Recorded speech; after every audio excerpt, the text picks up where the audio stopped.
ជំរាបសួរពុកម៉ែបងប្អូនទាំងអស់គ្នាថ្ងៃនេះខ្ញុំមានសាច់រឿងថ្មីមួយទៀតហើយដើម្បីចែករំលែកដល់ពុកម៉ែបងប្អូនទាំងអស់គ្នាស្ដាប់កំសាន្តដែលសាច់រឿងនេះផងដែរគឺបានចែករំលែកដោយបងប្រុសម្នាក់ឈ្មោះថាវិសាលដែលគាត់មានមុខរបរគឺជាជាងថតរូបដាក់ទស្សនាវដ្តីមួយហើយសាច់រឿងនឹងផងដែរគឺបានកើតឡើងកាលពីអំឡុងឆ្នាំ2017ការងាររបស់បងវិសាលគឺជាការងារដែលតម្រូវឲ្យយើងដើរច្រើនជាពិសេសនៅតំបន់ដែលមានទេសភាពស្អាតក៏ដូចជាតំបន់ប្រាសាទបុរាណអីហ្នឹងមានថ្ងៃមួយនោះបងវិសាលគាត់បានជួបប្រទះនូវហេតុការណ៍រឿងពិតមួយនៅពេលដែលគាត់ធ្វើដំណើរទៅតំបន់ព្រៃមួយនៃតំបន់ភូមិភាគឦសានដែលកន្លែងហ្នឹងគឺពុំសូវមានមនុស្សទៅដល់នោះទេដែលអំឡុងពេលនោះផងដែរគាត់បានវង្វេងចូលទៅក្នុងភូមិមួយដែលពុំមានមនុស្សរស់នៅអញ្ចឹងចង់ដឹងសាច់រឿងនឹងទៅជាយ៉ាងណាកុំភ្លេចតាមដានទាំងអស់គ្នាបងវិសាលគាត់គឺជាបុគ្គលិកធ្វើការនៅក្រុមហ៊ុនឯកជនមួយកន្លែងផ្នែកផ្សព្វផ្សាយព័ត៌មានផ្សេងថ្ងៃមួយហ្នឹងប្រធានរបស់គាត់នេះបានប្រាប់គាត់ឲ្យទៅថតរូបភាពនៅប្រាសាទបុរាណមួយកន្លែងដែលគេទៅតែរកឃើញដែលនៅឆ្ងាយពីទីប្រជុំជនគ្រាន់បើដែរគ្រាន់តែគាត់បានទទួលភារកិច្ចនឹងហើយគាត់ក៏ជិះម៉ូតូរបស់គាត់នឹងដើម្បីទៅផ្ដិតយករូបភាពផ្សេងដើម្បីយកមកចុះផ្សាយនៅក្នុងទស្សនាវដ្តីក៏ដូចជាកាសែតរបស់គាត់ថាផ្លូវទៅកាន់ប្រាសាទមួយនឹងរៀងឆ្ងាយពីទីរួមខេត្តគ្រាន់បើដែរទម្រាំតែគាត់ធ្វើដំណើរទៅដល់កន្លែងហ្នឹងគាត់ថាគាត់ចំណាយពេល2ទៅ3ម៉ោងឯណោះនៅពេលដែលគាត់ធ្វើដំណើរទៅដល់តំបន់ហ្នឹងភ្លៀងក៏ចាប់ផ្ដើមធ្លាក់មកយ៉ាងខ្លាំងតែម្ដងភ្លៀងធ្លាក់មកល្ងឹតខ្លាំងរហូតដល់ថ្នាក់គាត់មើលផ្លូវទៅមុខទៀតអត់ច្បាស់ណាដោយសារតែពិបាកមើលផ្លូវខ្លាំងពេកណាមួយផ្លូវវាល្អិលផងម៉ូតូរបស់គាត់ក៏បានធ្លាក់វាថាជីទៅវាល្អិលចូលក្នុងដៅតូចមួយដែលធ្វើឲ្យកង់ម៉ូតូពីខាងមុខរបស់គាត់ហ្នឹងបានបែកអញ្ចឹងពេលនឹងដែរគាត់អត់ដឹងធ្វើមិនទេពួកអត់មានមនុស្សឆ្លងកាត់កន្លែងហ្នឹងទេណាមួយមេឃកំពុងតែភ្លៀងថែមទៀតផងបើទៅរកអ្នកជួយក៏មិនដឹងថាមានពីណាគេជួយគាត់ដែរអញ្ចឹងហើយមានតែខ្លួនទីពឹងខ្លួនទេគាត់ប្រឹងរុញម៉ូតូរបស់គាត់នឹងចេញពីដៅហ្នឹងទៅប៉ុន្តែគាត់អូសយ៉ាងណាក៏អូសអត់រួចដែររបៀបថាគាត់វាដៅរៀងជ្រៅដែរហើយម៉ូតូវារៀងធ្ងន់ដែរណាអញ្ចឹងគាត់អូសចេះតែល្អិលធ្លាក់ចុះទៅវិញអញ្ចឹងទៅហើយភ្លៀងហ្នឹងគឺចេះតែបន្តរហូតហ្នឹងឯងបើនិយាយពីភ្លៀងវិញគឺនៅតែបន្តធ្លាក់ខ្លាំងទៅអញ្ចឹងអត់ឈប់នោះទេមិនដឹងថាថ្ងៃហ្នឹងគឺជាថ្ងៃសោយរបស់គាត់ឡើយគាត់ក៏ទាញនាឡិការបស់គាត់ដែលគាត់ពាក់នៅដៃហ្នឹងដើម្បីមើលថាចង់ដឹងថាម៉ោងប្រហែលហើយគាត់មើលទៅគឺម៉ោងជាង5ទៅហើយវាចាប់ផ្ដើមល្ងាចណាក៏ប៉ុន្តែអ្នកទាំងអស់គ្នាដឹងស្រាប់ហើយមេឃនៅពេលដែលធ្លាក់ភ្លៀងអញ្ចឹងគឺវាហៀងល្ងឹតជាងសពមួយដងបើទោះបីជាម៉ោង5ក៏ដោយប៉ុន្តែមើលទៅដូចជាម៉ោង6ម៉ោង7អញ្ចឹងហើយបងវិសាលគាត់ក៏ព្យាយាមសម្លឹងមើលនៅចិត្តហ្នឹងទៅគេលោមានអ្នកណាគេនៅក្បែរហ្នឹងគាត់នឹងអាងសុំជំនួយឲ្យគេជួយអញ្ចឹងណាចឹងគាត់ក៏ព្យាយាមរកមើលគាត់ក៏បានឃើញពិតមែនគាត់ឃើញពន្លឺភ្លើងតូចចម្ងាយប្រហែលជា2-300ម៉ែត្រពីកន្លែងដែលគាត់ឈរហ្នឹងគាត់ក៏សម្រេចចិត្តថាទុកម៉ូតូចោលសិនហើយក៏ដើរសម្ដៅទៅរកកន្លែងដែលមានពន្លឺហ្នឹងណាដោយគាត់គិតក្នុងចិត្តថាគាត់នឹងអាចសុំផ្ទះរបស់អ្នកស្រុកនៅតំបន់ហ្នឹងដើម្បីច្រកភ្លៀងសិននៅពេលដែលរាំងភ្លៀងគាត់នឹងត្រឡប់មករកម៉ូតូរបស់គាត់វិញដល់តែគិតរួចហើយគាត់ក៏ចេះតែបន្តដើរទៅគាត់ដើរដល់ចិត្តដល់ហើយគាត់ក៏ឃើញថាពន្លឺទាំងអស់ហ្នឹងគឺបានចេញពីភូមិតូចមួយដែលនៅមិនឆ្ងាយប្រហែលទេពីកន្លែងដែលគាត់ខូចម៉ូតូហ្នឹងភូមិនោះមើលទៅមានផ្ទះប្រហែលជា20ទៅ30ខ្នងទេហើយផ្ទះភាគច្រើនគឺធ្វើសាងសង់ឡើងពីឈើចាស់ផ្ទះខ្លះក៏ដូចជាទុកចោលហើយផ្ទះខ្លះទៀតក៏មានដបូលហ្នឹងដាច់រហែកភ្លៀងធ្លាក់មកតាមសម្យាផ្ទះអីចឹងណាក៏ប៉ុន្តែត្រង់ចំណុចហ្នឹងពុកម៉ែបងប្អូនទាំងអស់គ្នាខ្ញុំសូមបញ្ជាក់ថាគាត់បានឃើញផ្ទះពិតមែនឃើញពន្លឺភ្លើងភ្លឺដែលគេបើកនឹងនៅតាមផ្ទះពិតមែនប៉ុន្តែគាត់អត់មានឮសូរសំឡេងមនុស្សនិយាយគ្នាទាល់តែសោះរលតែមនុស្សម្នាក់ដើរកាត់នៅក្នុងភូមិហ្នឹងក៏អត់មានដែរហើយក៏មិនមានឃើញក្មេងៗអីចេញមករត់លេងទឹកលេងអីនៅក្រៅផ្ទះដែរជាធម្មតានៅតាមទីប្រជុំជនអញ្ចឹងណាក្មេងៗឲ្យតែមានភ្លៀងមានអីហ្នឹងគឺគាត់សប្បាយចិត្តខ្លាំងមែនទែន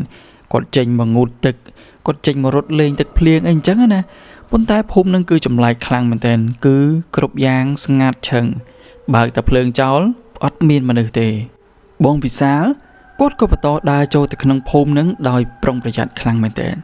ហើយគាត់ក៏ដើរទៅគោលទ្វារផ្ទះមួយដែលមានពន្លឺវាថាគេបើកភ្លើងនៅខាងមុខផ្ទះហ្នឹងណាអញ្ចឹងហើយគាត់ក៏យកដៃរបស់គាត់នេះទៅគោលទ្វារសួរថាមានមនុស្សនៅផ្ទះដែរអត់ប៉ុន្តែអត់មាននរណាគេឆ្លើយតបនឹងសំណួររបស់គាត់ទេយ៉ាងណាក៏ដោយបងវិសាលនៅតែបន្តគោលទ្វារខ្លាំងជាងមុនទៅទៀតដោយគាត់សង្ឃឹមថានឹងមានគេលឺអីចឹងទៅពួកអីគាត់គិតថាប្រហែលជាមេឃភ្លៀងមេឃអីអញ្ចឹងវាថ្លង់អញ្ចឹងណាបើគោះតិចតិចទៅគេលោកគេមិនលឺអញ្ចឹងគាត់ព្យាយាមគោះខ្លាំងជាងមុន 2-3 ដងប៉ុន្តែនៅតែអត់មានសំឡេងឆ្លើយតបនឹងគាត់ឡើយពេលនឹងដែរគាត់ចាប់ផ្ដើមរៀងឆ្ងល់ដែរគាត់ក៏ព្យាយាមដើរទៅបើកទ្វារនឹងដោយសារតែគាត់វាល្ងាខ្លាំងពេកអត់អាចឈរនៅខាងក្រៅផ្ទះនឹងបានទៀតអញ្ចឹងហើយគាត់សម្រេចចិត្តថាបើកទ្វារនឹងទៅប៉ុន្តែរឿងដែលចម្លែកនោះគឺទ្វារបានចាក់សោនោះទេគាត់ក៏បើកទ្វារចូលទៅក្នុងផ្ទះនឹងហើយក៏ហៅឈ្មោះម្ចាស់ផ្ទះម្ដងទៀតគាត់ថាសួស្ដីមានអ្នកនៅផ្ទះដែរអត់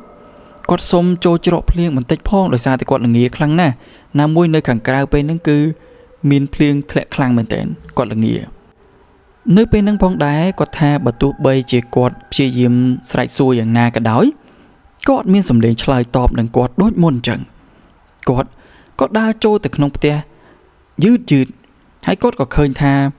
មានចង្គៀងប្រេងកាតចំនួន3ដែលកំពុងតែដុតបំភ្លឺនៅក្នុងផ្ទះហ្នឹងដែលគេដាក់ចង្គៀងហ្នឹងនៅលើតុបាយរបស់គេណាហើយមើលទៅតុហ្នឹងគឺបាយម្ហូបហ្នឹងគឺនៅក្តៅហុយនៅឡើយទេរបៀបថាដូចជាគេទៅតែដួសមកដាក់នៅលើតុហ្នឹងអញ្ចឹងហើយគេមានដាក់ទឹកដាក់អី 3-4 កែវដូចជាត្រៀមសម្រាប់ហូបអាហារពេលល្ងាចអីអញ្ចឹងណាពេលហ្នឹងផងដែរបងវិសាលគាត់ចាប់ផ្ដើមគិតថាតិចគេខ្លាចនឹងគាត់ទៅរបៀបថាគេកំពុងតែរៀបចំញ៉ាំបាយគាត់បាយទៅរំខានគេក៏នាំគ្នារត់ចេញអីអញ្ចឹងណាអញ្ចឹងហើយបងវិសាលគាត់ក៏មានអារម្មណ៍ថាគាត់តិចគាត់ចូលផ្ទះគេអញ្ចឹងម្ចាស់គេខឹងទៅប៉ុន្តែពេលហ្នឹងផងដែរគាត់បានឃើញបន្ទប់មួយបើកទ្វារចោលគាត់ក៏ដើរទៅមើលខែលោកឃើញមានមនុស្សមានអីនៅហ្នឹងណាប៉ុន្តែពេលដែលគាត់ដើរទៅគាត់អត់មានឃើញមនុស្សទេគាត់បានឃើញក្រែមួយដែលមានពូកវាថាដាក់រញ៉េរញ៉ៃនៅលើហ្នឹងជាមួយនឹងកៅអៅប្រមាណកាផ្លេហ្នឹងគឺអត់មានរៀបទេដាក់រប៉ាត់រប៉ាយពេញ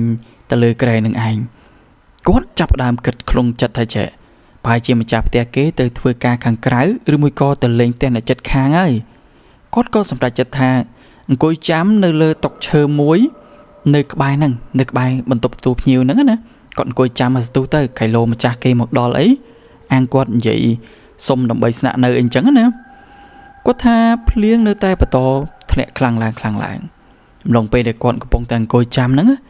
គាត់ចាប់ដើមឮសំឡេងចម្លែកមួយ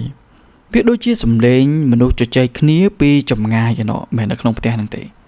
ប៉ុន្តែគាត់អត់អាចស្ដាប់បានថាគេកំពុងតែនិយាយពីអីទេគេនិយាយងុំដូចខ្សឹបខ្សៀវគ្នាអញ្ចឹងសំឡេងហ្នឹងយូរទៅឮកាន់តែខ្លាំងឡើងទៅប៉ុន្តែគាត់ស្ដាប់យូរទៅ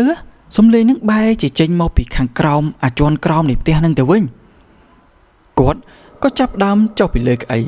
ហើយដើរទៅរកប្រភពនៃសំឡេងហ្នឹងដោយសារតែគាត់ចង់ដឹងថាតិចម្ចាស់ផ្ទះគេនៅខាងជាន់ក្រោមទៅហើយគាត់ចូលមកផ្ទះគេដល់អត់មានការអនុញ្ញាតអញ្ចឹងខ្លាចក្រែងថាម្ចាស់ផ្ទះគេខឹងអីអញ្ចឹងណាពេលនោះផងដែរគាត់ក៏បានដើរទៅកាន់ជ្រុងមួយនៃផ្ទះហ្នឹងហើយក៏មានរបៀបថាដូចជា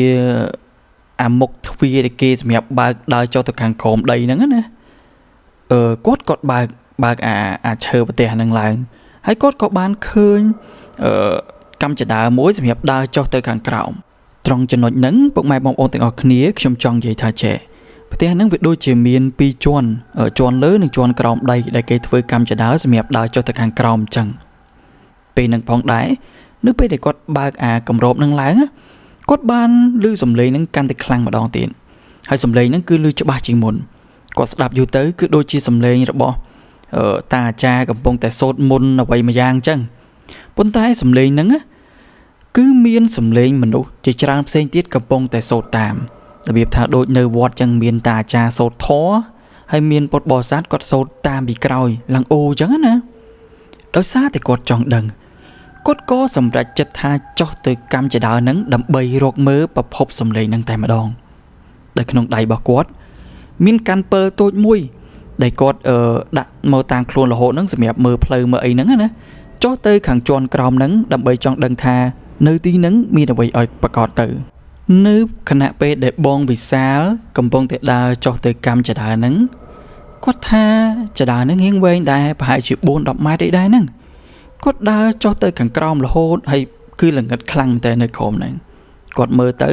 ក៏ឃើញមានរូងធំមួយពេលដែលគាត់ដើរទៅដល់អាជាន់ក្រោមហ្នឹងគាត់ឃើញពលឺភ្លើងពីចម្ងាយប្រហែលជា20 ម៉ែត្រពីកន្លែងដែលគាត់ឈរហ្នឹងគាត់ក៏បិទពិលរបស់គាត់ភ្លាមហើយគាត់ដើរលបសំដៅទៅកាន់ពលឺហ្នឹងដែលគាត់ខ្លាចថាបើគាត់បើកភ្លើងទៅក្រែងរំខានពួកគេកំពុងតែរៀបចំធ្វើពិធីអ្វីមួយអីចឹងទៅអញ្ចឹងហើយបានជាគាត់សម្រេចចិត្តថាបិទពិលនឹងចោលហើយដើរស្ងាត់សំដៅទៅកន្លែងហ្នឹងអ្វីដែលគាត់កំពុងតែឃើញពេលហ្នឹងគឺធ្វើឲ្យបងវិសាលតក់ស្លុតខ្លាំងមែនទែនតិចចុងដៃចុងជើងអស់ហើយគាត់បានឃើញមនុស្សមួយក្រុមមានគ្នាប្រហែលជា20 នាក់ពួកគេកំពុងតែអង្គុយជុំវិញរូបសំណាកមួយដែលរូបសំណាកហ្នឹងមើលទៅដូចជារូបសំណាកអសូរកាយអញ្ចឹងមានក្បាលជាសត្វប៉ុន្តែដងខ្លួនជាមនុស្សហើយមានដៃមានជើងអីហ្នឹងគឺដូចមនុស្សអញ្ចឹងហើយនៅចំកណ្ដាលឆ្អឹងទ្រូងរបស់រូបសំណាកហ្នឹង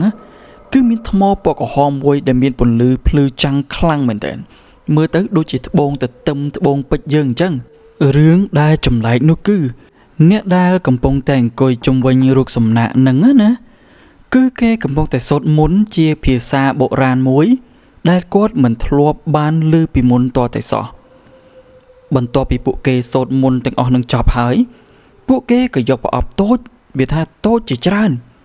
យកមកបើកដំណើរគ្នាតែម្ដងប្រអប់ហ្នឹងមើលទៅគឺដូចជាប្រអប់បុរាណអញ្ចឹងណាហើយមើលទៅដូចជាមានកូនឆ្អឹងនិងសក់មនុស្សនៅក្នុងហ្នឹងអញ្ចឹងអ្នកទាំងអស់ហ្នឹងគឺចាប់ផ្ដើមដាក់វត្ថុដែលនៅក្នុងប្រអប់ហ្នឹងទៅក្នុងអាងតូចមួយនៅពីខាងមុខរូបសំណាកហ្នឹងរបៀបថាដូចជាគេដាក់ទៅបូជាអញ្ចឹងដោយហេតុការណ៍ទាំងអស់ហ្នឹងគឺគាត់មិនដែលបានជួបពីមុនតតែសោះដើម្បីទុកជាភស្តុតាងថាគាត់ធ្លាប់បានឃើញអញ្ចឹងណាមួយគាត់ចង់ទុកជាអនុស្សាវរីយ៍ផងគាត់ក៏ដកម៉ាស៊ីនកាមេរ៉ារបស់គាត់ហ្នឹងយកមកថតដោយគាត់បិទ flash អត់ឲ្យចេញភ្លើងទេខ្លាចគេដឹងប៉ុន្តែមិនដឹងថាគាត់សយឬក៏មិនទេពេលដែលគាត់ដកអាម៉ាស៊ីនកាមេរ៉ាហ្នឹងយកមកថតស្រាប់តែ flash វាហ្នឹងគឺបាញ់ព្រាកទៅចំមនុស្សទាំងអស់ហ្នឹងតែម្ដងពេលហ្នឹងផងដែរបងវិសាលគាត់ភ័យខ្លាំងមែនទែនគាត់ឡើងញ័រដៃទៅត្រើតហ្មងណាគាត់ក៏ព្យាយាមទាញអាកាមេរ៉ារបស់គាត់ហ្នឹងយកមកទុកវិញយ៉ាងលឿនពួកឯងគាត់ខ្លាចថាគេឃើញគេអីអញ្ចឹងភ្លាមនឹងផងដែរបងវិសាលគាត់ក៏បញ្ញាប់យកអាម៉ាស៊ីនថតរូបរបស់គាត់ហ្នឹងយកមកទុកវិញយ៉ាងលឿនតែម្ដងក៏ប៉ុន្តែគ្រប់យ៉ាងគឺហួសពេលអស់បាត់ទៅហើយក្រុមមនុស្សទាំងអស់ហ្នឹងបានងាកសំដៅសម្លឹងមុខរបស់គាត់ព្រមគ្នាតែម្ដងហើយរឿងដែលធ្វើឲ្យគាត់កាន់តែខ្លាចថែមទៀតនោះគឺមនុស្សទាំងអស់ហ្នឹងមើលទៅដូចជាមេមនុស្សអញ្ចឹងពុកម៉ែបងប្អូនទាំងអស់គ្នាមុខរបស់ពួកគាត់គឺស្លេកស្លាំងដូចខ្មោចអញ្ចឹងភ្នែករបស់ពួកគាត់ទៀតសោតគឺវាថាឡើងសស្លែតមិនដូចភ្នែកមនុស្សយើងទេមើលទៅឡើងសស្លែតហ្មងប៉ះសិនបើភ្នែកមនុស្សរបស់យើងធម្មតាគឺមានពណ៌សមានប្រស័យភ្នែកពណ៌ខ្មៅអីចឹងទៅក៏ប៉ុន្តែភ្នែករបស់ពួកគាត់គឺឡើងសស្លែតដូចមនុស្សវាថាដូចខ្មោចអញ្ចឹងហើយដៃរបស់ពួកគេមានអាកញ្ចក់ហ្នឹងឡើងវែងហើយស្រួចតែម្ដងដូចអាកញ្ចក់កោងអញ្ចឹងណាមើលទៅគឺគួរឲ្យខ្លាចខ្លាំងមែនតើពួកអីថា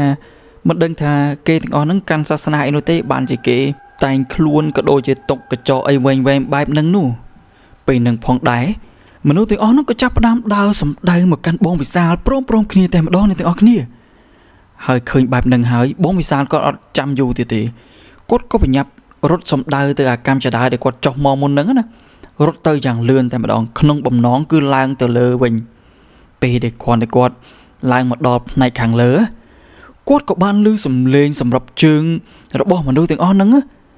ឡើងតាមកម្មចដាហ្នឹងតាមគាត់ដូចគ្នាអ្នកទាំងអស់គ្នាសាកគិតទៅមើលសំឡេងមនុស្ស20-30 នាក់ឡើងកម្មចដារំដំគ្នាមកមិនដឹងថាគាត់ភ័យយ៉ាងណាពេលហ្នឹងគាត់អត់ប្រអងយូរទេគាត់ក៏បញ្ញាប់រត់ចេញពីផ្ទះហ្នឹងទៅរត់ចេញខាងក្រៅផ្ទះហ្នឹងទាំងដែលពេលហ្នឹងគឺមេឃអត់ទាន់រៀងភ្លៀងទេអ្នកទាំងអស់គ្នាប៉ុន្តែគាត់ថា bà tu bây chỉ phliêng tới sáng tới bị nâng cọt lên khoa lấy thơ mấy ở rốt ở ruột bị tia nâng sân bị để cọt chênh đo càng kẹp tia nâng phliêm cọt can tập hay lơ bị muốn bốn đập đòn có thà phôm từng mũ nữa phôm để cọt cái thà miên tia trái nữa nâng miên bẩn lư ấy on nữa bị để cọt chênh vẫn cứ ọt mi tia tê này ọt nè phôm bập bần này cọt thà tia miên tầm môi để tia để cọt tớpแต่รถchênh muốn nâng hayเตียนึงมือเตยคือจ่าคลั่งเหมือนเต็นตรมและขณะท่าโดยเตียสร้างซองเจ้าตั้งปีสมัยโบราณมั้งนะให้มือเตียนึงที่ซอดคืออายุกาโดยจีเหมือนกรามโรยชนามดูเตโบกบัญรัชนานึงระเบียบท่า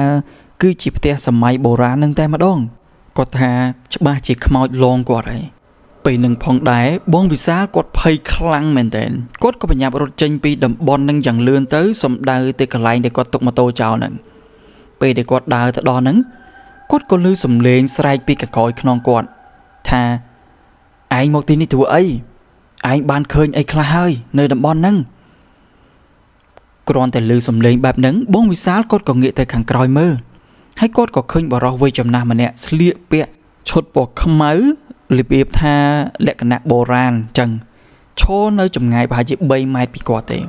มุกบอกกดคือสกอมคลั่งเหมือนแต่มือเธอระเบียบทับมกโคงในริจังนะให้จะบอกเลยนั่นคือขมืออยู่รู้มือtớiขมือมาชดแต่มาดองให้บอกรอมาแน่นั้นกดกับบ้านใหญ่แต่การบ้องวิสาธาประหยัดนะโ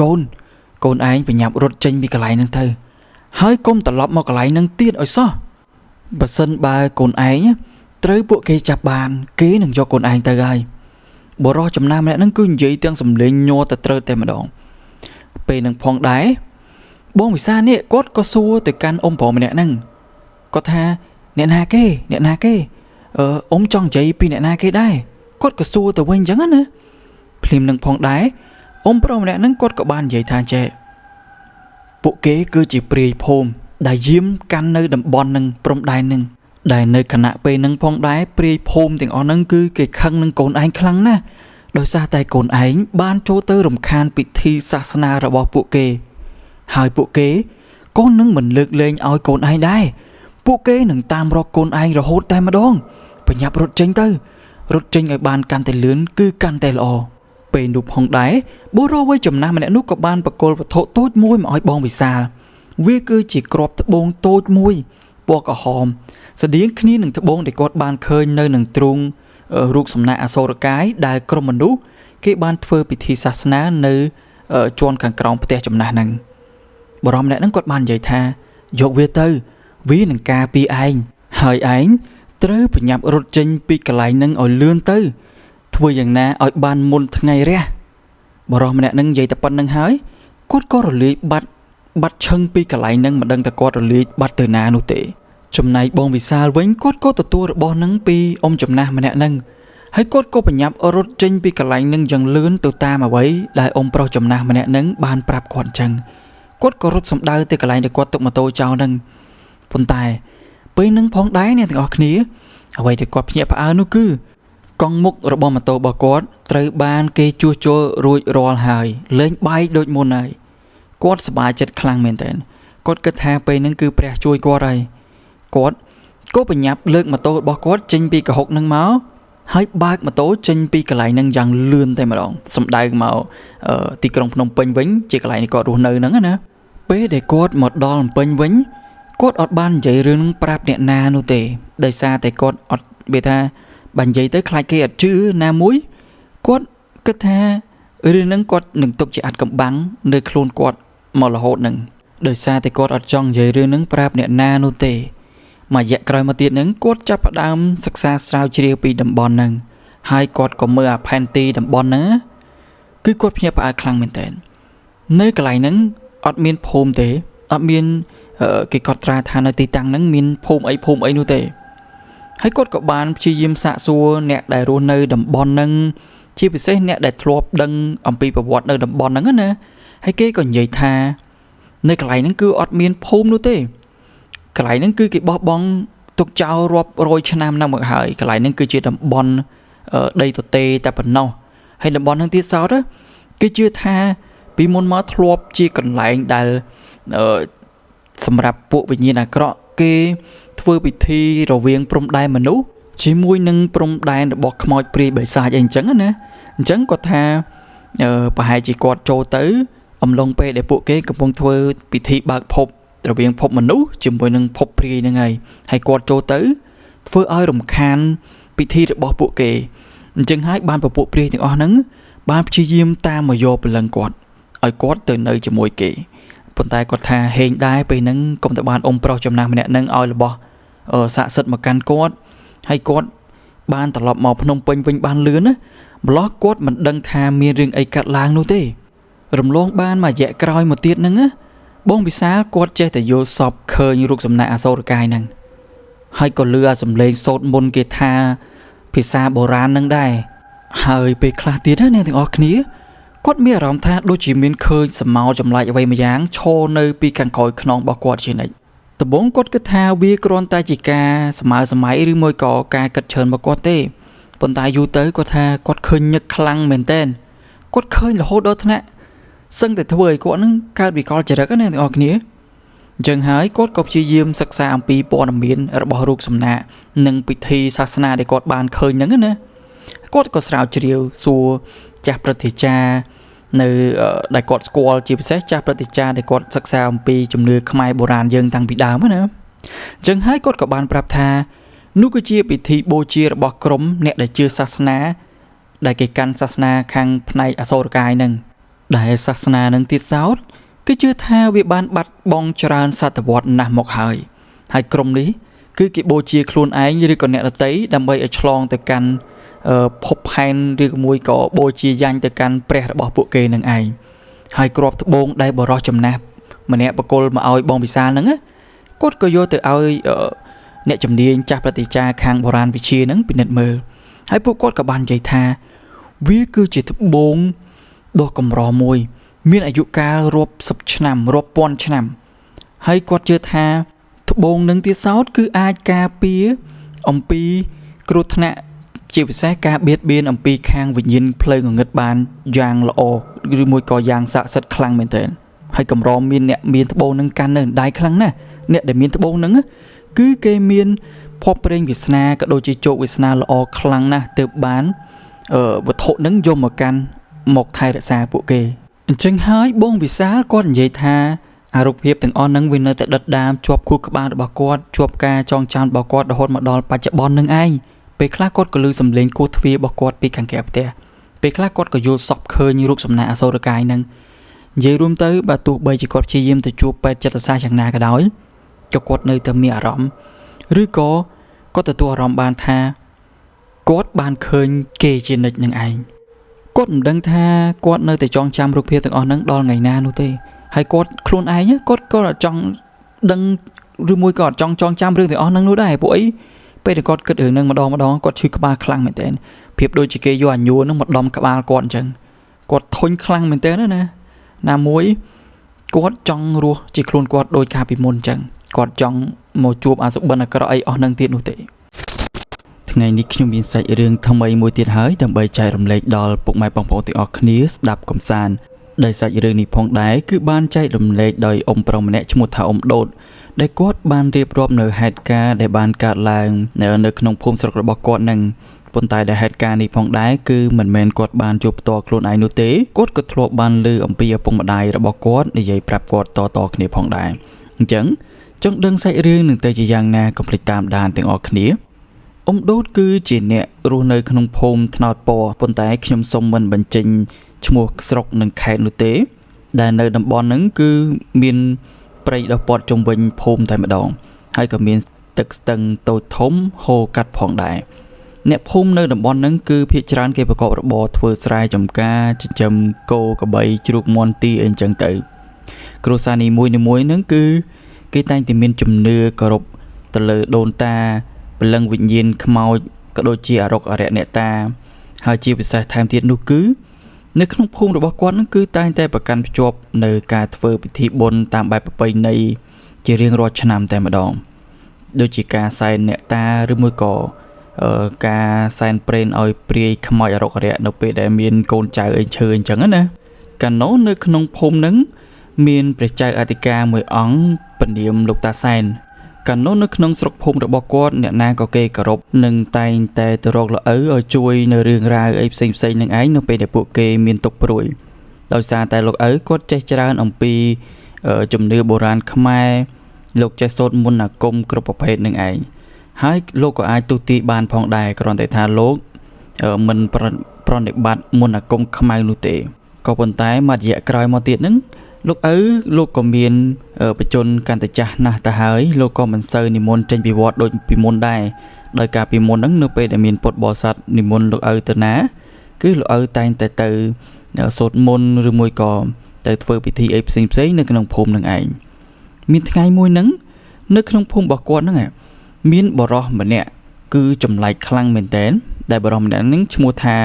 អ៊ុំហេងគាត់បានមកដល់ក្នុងភូមិរបស់គាត់ហ្នឹងហើយគាត់ក៏និយាយថាគាត់ហ្នឹងគឺជាឈ្មួញដែលដើរទិញសត្វគោក្របីយកទៅលក់បន្តនៅឯខេត្តផ្សេងបើសិនជាមានគោក្របីអីចង់លក់គឺអាចយកមកលក់ឲ្យគាត់បានហើយបច្ចុប្បន្នហ្នឹងគាត់រស់នៅផ្ទះរបស់អ្នកភូមិម្នាក់ឈ្មោះថាអ៊ំពេជ្រដែលផ្ទះរបស់អ៊ំពេជ្រហ្នឹងគឺមានចិញ្ចឹមសត្វក្របីច្រើនជាងគេនៅក្នុងភូមិអញ្ចឹងហើយវាខមមិនចម្លែកអីនោះដែរដែលអ៊ំហេងហ្នឹងគាត់ទៅស្នាក់នៅផ្ទះរបស់អ៊ំពេជ្រក៏ប៉ុន្តែអ្វីដែលចម្លែកនោះគឺថាតើពួកគាត់ទាំងពីរនាក់ហ្នឹងគឺបានស្គាល់គ្នាដោយរបៀបណាអ៊ំហេងគាត់ថាគាត់ទិញក្របីនៅក្នុងតម្លៃខ្ពស់ហើយគាត់ចង់បានតែក្របីណាដែលធាត់និងពាក្យថាមានសាច់មានឈាមអញ្ចឹងណាក្របីណាដែលស្គមគឺគាត់អត់ទិញនោះទេអ្នកភូមិគេមានការសង្ស័យដែរព្រោះអីមើលទៅរូបរាងរបស់អ៊ំហេងហ្នឹងគាត់រៀងចម្លែកស្បែកឡើងខ្មៅស្អាប់នៃចោមវិញក្រាស់ខ្មឹកតែម្ដងហើយបើភ្នែកគាត់វិញឡើងក្រហមហើយបើសិនជាយើងក្លែកទៅមើលធ្មេញរបស់គាត់ណាសស្គុះវាថាសហើយមើលទៅរៀងស្រួចតំណងជាមុតខ្លាំងណាបើសិនជាទៅពីខំអីល្មមវិញដឹងតែធ្មេញគាត់អាចបែកបានហើយនៅពេលដែលគាត់និយាយសំឡេងរបស់អ៊ំហេងហ្នឹងហាក់ដូចជាមិនជាអ្នកដែលនៅស្រុកភូមិឬមួយក៏អ្នកដែលនៅចិត្តភូមិគាត់ទេស្ដាប់ទៅគឺរៀងកលស្អករបៀបថាអ្នកមកពីចម្ងាយអីចឹងណាក៏ប៉ុន្តែថាក៏មានអ្នកភូមិខ្លះគេក៏មិនទៅសង្ស័យអីថាអ៊ំហេងហ្នឹងគឺជាអ្នកណានោះដែរដោយសារតែគេហ្នឹងមានក្របីចង់លក់ហើយដល់ទៅលឺអ៊ំហេងគាត់ហ៊ានទិញនៅក្នុងតម្លៃថ្លៃអញ្ចឹងទៀតពួកគេរឹតតែសប្បាយចិត្តថែមទៀតបន្ទាប់ពីស្នាក់នៅក្នុងភូមិបានរយៈពេលដូចជា 3-4 ថ្ងៃអ៊ំហេងគាត់ចាប់ផ្ដើមដើរទិញសត្វក្របីពីអ្នកភូមិហ្នឹងបានចំនួន 4-5 ក្បាលហើយគាត់ឲ្យតម្លៃខ្ពស់ខ្លាំងមែនទែនទាំងដែលតម្លៃហ្នឹងវាមិនដែលមានឈ្មោះណាហ៊ានទិញពីមុនមកនោះទេអញ្ចឹងហើយតម្លៃដែលគាត់ហ៊ានទិញអ្នកភូមិនោះគឺថ្លៃជាងទីផ្សារ 3-4 ដងឯណោះពេលហ្នឹងផងដែរអ៊ំបិចដែលជាអ្នកឲ្យផ្ទះគាត់ស្នាក់នៅហ្នឹងគាត់ក៏រៀងសង្ស័យថាអ៊ំហេងហ្នឹងបានលុយមកពីណាច្រើនម្ល៉េះហេតុអីបានជាមានលុយទៅទិញសត្វក្របីអីហ៊ានឲ្យគេថ្លៃអញ្ចឹងណាប៉ុន្តែគាត់ក៏មិនទៅនិយាយថាទៅបដិសេធឬមួយក៏ទៅចោទប្រកាន់ថាអ៊ំហេងគឺជាចោរជាអីនោះដែរគ្រាន់តែថាគាត់រៀងសង្ស័យមិនបានជាអ៊ំហេងគាត់មានលុយច្រើនអញ្ចឹងទៅមានល្ងាចមួយមុនពេលដែលអ៊ំហេងគាត់យកសត្វក្របីចេញពីភូមិអ៊ំបិចគាត់បានឮសំឡេងអ៊ំហេងកំពុងតែនិយាយជាមួយនរណាម្នាក់នៅក្នុងបន្ទប់របស់គាត់ហ្នឹងអ៊ំបិចគាត់ដឹងច្បាស់ថានៅក្នុងបន្ទប់ហ្នឹងអត់មានអ្នកណាគេក្រៅពីអ៊ំហេងនោះឡើយដោយសារតែបន្ទប់ហ្នឹងគឺសម្រាប់តែអ៊ំហេងគាត់ស្នាក់នៅតែម្នាក់ឯងតែប៉ុណ្ណោះចំណែកអ្នកផ្សេងទៀតក៏ដូចជាអ្នកផ្ទះរបស់គាត់ហ្នឹងគ្មានអ្នកណាគេដើរចូលបន្ទប់គាត់ផ្ដេសផ្ដាសនោះឡើយអ៊ំបិចគាត់បានឮសំឡេងរបស់អ៊ំហេងនិយាយថា7ថ្ងៃទៀតគឺត្រូវនឹងខែខ្នើតពេញបរមីពួកយើងនឹងមានរៀបចំពិធីជប់លៀងធំមួយពួកឯងទាំងអស់គ្នាត្រូវតែនាំគ្នាចេញពីព្រៃមកប្រមូលកូនចៅយើងចេញពីព្រៃមកហើយមកស៊ីសត្វក្របីទាំងអស់ហ្នឹងដើម្បីបំពេញកម្លាំងរបស់យើងឲ្យកាន់តែខ្លាំងថែមទៀតគ្រាន់តែឮសំឡេងរបស់អ៊ំហេងនិយាយបែបហ្នឹងភ្លៀងអ៊ំបិចនេះក៏រន្ធត់ខ្លាំងមែនទែនគាត់មិននឹកស្មានថាអ៊ំហេងហេតុអីក៏បានទៅនិយាយពាក្យបែបហ្នឹងទៅវិញទាំងដែលគាត់គឺជាមនុស្សធម្មតាហ្នឹងហេតុអីបានទៅជាចង់ស៊ីក្របីទាំងរស់អីចឹងណាគាត់ក៏បញ្ញាប់រត់សម្ដៅទៅកាន់វត្តភ្លាមដើម្បីទៅជួបលោកឪសែននៅពេលដែលគាត់ទៅដល់វត្តគាត់ក៏បានចូលទៅគោរពប្រណិប័តលោកឪសែនទៅតាមកិច្ចប្រណិប័តរបស់ពុទ្ធសាសនិកចឹងទៅប៉ុន្តែគាត់បង្ហាញទឹកមុខព្រួយបារម្ភខ្លាំងមែនទែន ហើយគាត់ក៏បាននិយាយទៅកាន់លោកឪថាគាត់និយាយទាំងសំឡេងរដេបដប់ខ្លាំងមែនតើ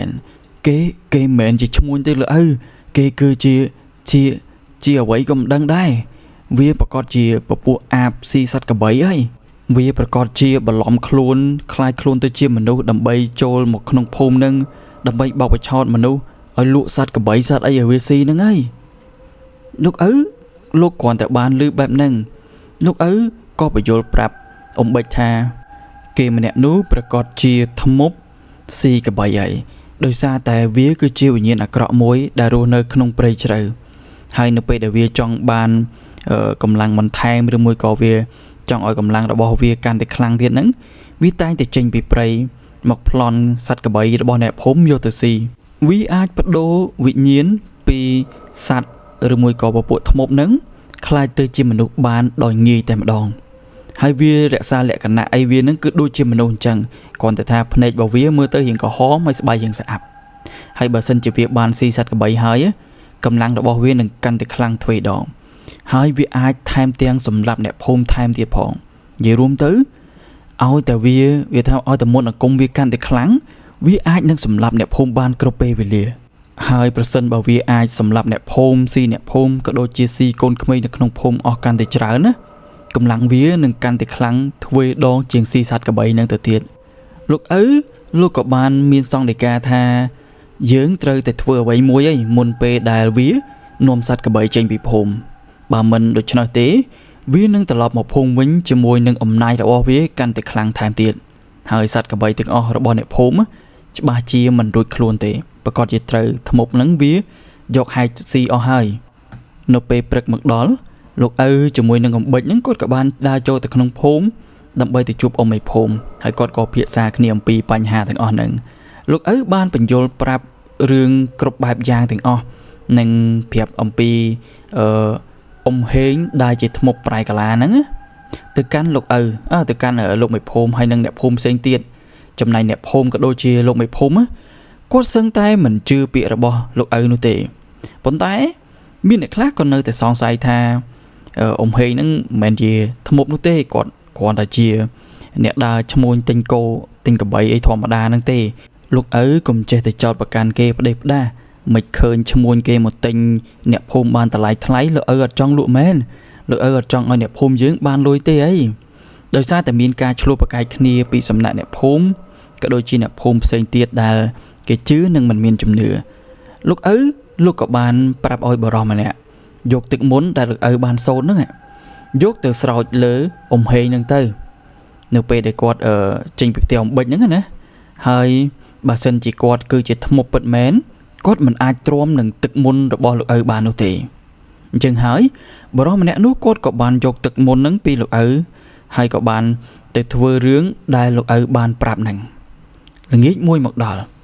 នៅពេលដែលអ៊ំហេងនេះគាត់ត្រៀមខ្លួនចាក់ចេញពីភូមិជាមួយនឹងសត្វកបី 5-6 ក្បាលរបស់គាត់ហ្នឹងអ៊ំបិចគាត់បានអញ្ជើញអ៊ំហេងហ្នឹងឲ្យទៅញ៉ាំអាហារពេលល្ងាចជាមួយគាត់សិនមុននឹងដឹកកបីចេញពីភូមិចំណែកទឹកមុខអ៊ំហេងវិញគាត់រៀងចម្លែកដែរគាត់ដូចដឹងមុននៃមិនក៏មិនដឹងដែរប៉ុន្តែគាត់អត់ប្រកែកបានគាត់ក៏យល់ព្រមពីសំណើរបស់អ៊ំបិចហើយគាត់ក៏យល់ព្រមទៅអង្គុយហូបបាយជាមួយអ៊ំបិចសិនទៅមុននឹងគាត់ចាក់ចេញពីភូមិចំណែកឯអ្នកភូមិផ្សេងទៀតវិញគឺគេអត់មានតាណាទេអ្នកទាំងអស់គ្នាគេនៅព័ទ្ធជុំវិញផ្ទះរបស់អ៊ំបិចនឹងតែម្ដងដោយសារតែគេចាំមើលថាតើអីដែលលោកឪគាត់មានសង្ឃដីកាហ្នឹងតើវាជាការពិតដែរអត់ចំណែកអ៊ំបិចឯនេះវិញគាត់ហូបបាយបដាគាត់សម្លឹងមើលមុខអ៊ំហេងបដារបៀបថាគាត់មើលចុងកតុយភ្នែកគាត់ខ្លាចអ៊ំហេងនេះស្ទុះហក់ទៅខំកគាត់ដូចក្នុងរឿងអញ្ចឹងណាអញ្ចឹងហើយគាត់ប្រយ័ត្នគ្រប់ពេលតែម្ដងអញ្ចឹងហើយនៅពេលដែលគាត់ហូបបាយហូបអីហើយហ្នឹងអ៊ំហេងគាត់ក៏លាអ៊ំបិចហ្នឹងដើម្បីចូលព្រៃវិញទៅត្រឡប់ទៅភូមិគាត់វិញណាអញ្ចឹងនៅពេលដែលអ៊ំហេងគាត់ដឹកកបីចេញពីភូមិនេះចេញពីផ្ទះរបស់អ៊ំបិចហ្នឹងណាលោកតាសែនគាត់ក៏បានផ្លុំខ្យល់តាមសលេងកចែអាគមរបស់គាត់ហើយគាត់ក៏បានប្រាប់ឲ្យបរិសម្នាក់ដែលលោកឪគាត់ឲ្យទឹកមុនហ្នឹងយកទឹកមុនហ្នឹងយកទៅបាច់ដាក់អ៊ំហេងទៅអញ្ចឹងហើយបរិសម្នាក់ហ្នឹងកាលបើបានឮសង្ឃដីការបស់លោកឪហើយគាត់ក៏ប្រញាប់យកទឹកមុនហ្នឹងទៅបោះព្រាចសើមជោកទៅលើខ្លួនប្រាណរបស់អ៊ំហេងតែម្ដង គ្រាន់តែទឹកមុនអាគមរបស់លោកឪបាច់ចំគាត់ហើយអ្នកទាំងអស់គ្នាដឹងទេរាងកាយរបស់គាត់ចាប់ផ្ដើមប្រែប្រួលគាត់ស្រែកខ្លាំងមែនទែនគាត់ស្រែកដូចលក្ខណៈថាដូចមានពីណាគេយកកបិតយកមកចាក់កគាត់អញ្ចឹងហើយស្បែករបស់គាត់ចាប់ផ្ដើមប្រែកាន់តែខ្មៅទៅតែភ្នែកវិញឡើងក្រហមដូចឈាមអញ្ចឹងហើយអាថ្មិញចកោមកគាត់នេះវាចាប់ផ្ដើមស្រួចតិចម្ដងហើយវែងទៅសឹងតែមិនជឿនឹងភ្នែកណាទាំងអស់គ្នាមនុស្សណាទៅប្រែរូបរាងកាយលឿនបែបហ្នឹងនោះរួចហើយសភាពធ្មប់ដែលប្រែកាឡាជាអំហេងនេះស្រែកខ្លាំងមែនតើស្រែកខ្លាំងយកតែមែនតើណាហើយគេក៏បាននិយាយថាឯងគិតថាអាចយកឈ្នះអញបានមែនគ្រាន់តែទឹកមុនកប៉ិកប៉ុកធម្មតាប៉ុណ្ណឹងភ្លាមនោះផងដែរអាធ្មប់កបីហ្នឹងក៏បានប្រែរូបរាងពីមនុស្សហ្នឹងទៅជាសត្វចម្លែកដែលមានលក្ខណៈថាពាក់កណ្ដាលជាមនុស្សនិងពាក់កណ្ដាលទៀតជាសត្វកបីភ្លាមនោះដែរធ្មប់កបីហ្នឹងក៏បានស្ទុះហក់ទៅជល់បរោះម្នាក់ដែលឈរនៅក្បែរហ្នឹងធ្លាយពោះស្លាប់មួយរំពេចតែម្ដងហើយវាក៏បញ្ញាប់រត់បោលចូលទៅក្នុងព្រៃយ៉ាងលឿនដោយសារតែវាខ្លាចអ្នកភូមិដេញតាមសម្លាប់វាធ្មប់កបីហ្នឹងវាប្រុងនឹងគៀងសត្វក្របីហ្នឹងរត់ចូលទៅក្នុងព្រៃជាមួយវាទៅហើយប៉ុន្តែលោកដឹងថាចេះប៉ះសិនបើធ្មប់ហ្នឹងអាចនាំយកសត្វក្របីហ្នឹងចេញពីភូមិបានហើយវាបានស៊ីសត្វក្របីទាំងអស់ហ្នឹងបានពិតមែនណានោះកម្លាំងវានឹងកាន់តែខ្លាំងហើយវានឹងត្រឡប់មកសម្លាប់មនុស្សកាន់តែច្រើននៅក្នុងភូមិហ្នឹងទៀតអញ្ចឹងហើយលោកបានសម្រេចចិត្តថាលោកនឹងប្រើមន្តអាគមចុងក្រោយរបស់លោកហ្នឹងដើម្បីកម្ចាត់ធ្មប់ហ្នឹងពេលនោះលោកបានយកខ្សែមន្តអាគមមួយតែដែលមានចងជាអំបោះក្រហមហ្នឹងលោកបានយកចេញមកហើយក៏បានសូត្រផ្លុំនៅមន្តអាគមដែលលោកបានរៀនចេះចាំហ្នឹងលោកយកមកសូត្រផ្លុំជាមួយនឹងកញ្ចែអាគមរបស់លោកនឹងឯងលោកសូត្រតែប្រមាណមេលោកក៏ផ្លុំកញ្ចែហ្នឹងទៅតាមខ្យល់យ៉ាងខ្លាំងតែម្ដងគ្រាន់តែលោកបានផ្លុំកញ្ចែអាគមនឹងហើយសត្វអាធ្មប់អាគមកបីហ្នឹងក៏ចាប់ដើមឈឺក្បាលខ្លាំងមែនទែនវាយកដៃរបស់វាហ្នឹងយកមកទប់ក្បាលហើយវាស្រែកថាឈឺក្បាលណាវាប្រឹងតដនឹងប្រយុទ្ធជាមួយនឹងមន្តអាគមលោកខ្លាំងមែនទែននៅពេលហ្នឹងនិយាយថាអត់មានអ្នកភូមិណាម្នាក់ហ៊ាននៅក្បែរហ្នឹងទេដោយសារតែវាខ្លាំងពេកបើនៅក្បែរវាអាចនឹងវត្តស្លាប់ដោយបរោះម្នាក់មុនហ្នឹងអញ្ចឹងដោយឃើញកម្លាំងរបស់វាកាន់តែថមថយបន្តិចម្ដងហើយលោកក៏ដឹងថាវាជាឱកាសមួយដែលគាត់អាចបង្ក្រាបវាបានហើយលោកក៏បោះខ្សែអាគមហ្នឹងទៅរុំព័ទ្ធខ្លួនរបស់វាទៅរុំព័ទ្ធរបស់ធ្មប់កបីហ្នឹងណាហើយលោកបានប្រាប់ឲ្យអ្នកភូមិហ្នឹងយកភ្លើងទៅដុតវាចោលទៅដើម្បីកំចាយពលឹងវិញ្ញាណរបស់ធ្មប់ហ្នឹងណាដំបូងឡើយអ្នកភូមិអត់ហ៊ានចូលទៅទេដោយសារតែគេខ្លាចសត្វធ្មប់អាគមកបីហ្នឹងវត្តពួកគេស្លាប់ប៉ុន្តែលោកថាបញ្ញាប់ដុតវាទៅតិចទៀតលោកគ្រប់គ្រងវាលែងបានហើយដោយសារតែវាមានកម្លាំងខ្លាំងពេកអញ្ចឹងហើយក្រុមអ្នកភូមិប្រមាណអ្នកហ្នឹងក៏បានកាន់អាគប់ភ្លើងហ្នឹងដើរទៅព័ទ្ធជុំវិញអាធ្មប់ស៊ីកបីហ្នឹងលុះដល់ក្រុមអ្នកភូមិក៏ដើរព័ទ្ធជុំវិញបានគម្រប់3ដងហើយលោកក៏មានសង្ឃដីកាថាដុតវាចោលទៅលោកនឹងសូត្រមន្តអាគមដើម្បីចងវាឲ្យជាប់កុំឲ្យរើអ្នកភូមិកាលបើបានឮសង្ឃដីការបស់លោកសែនហើយពួកគាត់ក៏បានគប់ភ្លើងហ្នឹងសំដៅទៅធ្មប់កបីហ្នឹងដំណាលគ្នាតែម្ដងគ្រាន់តែភ្លើងហ្នឹងបោះទៅចំវាភ្លាមគឺឆេះយកតែម្ដងហើយឆេះខ្លាំងថែមទៀតដោយសារតែភ្លើងហ្នឹងមិនជាភ្លើងធម្មតានោះទេវាគឺជាភ្លើងអាគមដែលបានសូត្រដាស់ដោយបច្ចៅអធិការផ្ទាល់តែម្ដងចំណែកធ្មប់ហ្នឹងការបើត្រូវភ្លើងអាគមវាដុតឆេះហើយវាស្រែកខ្លាំងមែនទែនវាស្រែកដោយភាពឈឺចាប់ណាដោយសារតែភ្លើងអាគមរបស់លោកហ្នឹងបានដុតកំទេចវិញ្ញាណធ្មប់ហ្នឹងបានឲ្យវាឈឺចាប់ខ្លាំងមែនទែនដោយវាមិនអាចរើរួចឡើយភ្លើងហ្នឹងចាប់ផ្ដើមឆេះព័ទ្ធខ្លួនវាតាំងពីពណ៌ធម្មតារហូតคล้ายទៅជាផេះហើយក៏ពលឹងវិញ្ញាណហ្នឹងរលាយបាត់ទៅក្នុងខ្យល់ទៅពេលនឹងផងដែរលោកមានសង្ឃដីកាថាវាទៅបាត់ហើយវាងាប់បាត់ហើយប៉ុន្តែលោកមើលទៅហាក់អស់កម្លាំងខ្លាំងមែនទែនដោយសារតែលោកបានប្រើមន្តអាគមខ្លាំងដើម្បីប្រយុទ្ធជាមួយវាប៉ុន្តែលោកមានសង្ឃដីកាថាវាមិនទាន់ចប់ត្រឹមនឹងនោះទេយើងត្រូវតែប្រុងប្រយ័ត្នបន្តទៀតដោយសារតែធ្មប់ស៊ីសត្វក្របីហ្នឹង វាមិនមែនមានតែមួយក្បាលនោះទេនៅក្នុងព្រៃហ្នឹងវាអាចមានច្រើនក្បាលទៀតម្លោះហើយកាលណាបើវាដឹងតែគ្នាវាងាប់មួយក្បាលហើយវាប្រកាសជាមកសងសឹកឲ្យគ្នាវារឿងគ្រប់យ៉ាងគឺដូចអីដែលលោកឪមានសង្ឃដីកាអញ្ចឹងរំលងបានប្រហែលជាដូចជាមួយអាទិត្យក្រោយមកហ្នឹងស្រាប់តែមានបរិសចម្លែកមុខបានចូលមកក្នុងភូមិរកមកទិញសត្វកបីសត្វអីដូចដែលវាធ្លាប់ប្រែកាឡាខ្លួនជាអំហេងអញ្ចឹងវាធ្វើជាមកទិញកបីទិញគោហ៊ានឲ្យលុយថ្លៃអីអញ្ចឹងណាប៉ុន្តែតាមពិតពួកអស់ហ្នឹងវាគឺជាព្រាយដែលវាបន្លំខ្លួនចូលក្នុងភូមិតែប៉ុណ្ណោះបើវាមានឱកាស